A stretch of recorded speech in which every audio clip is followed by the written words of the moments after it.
Now, if you're used to your car looking like this, after you take it to get detailed or you wash it yourself,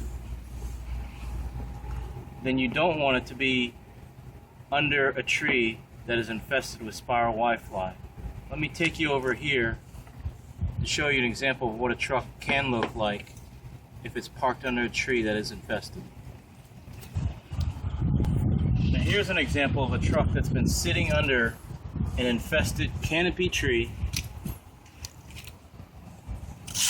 and has been rained down honeydew from the spiral whitefly. What happens is the honeydew sits there long enough, it then attracts mold, which is called sooty mold. So that sticky substance turns black.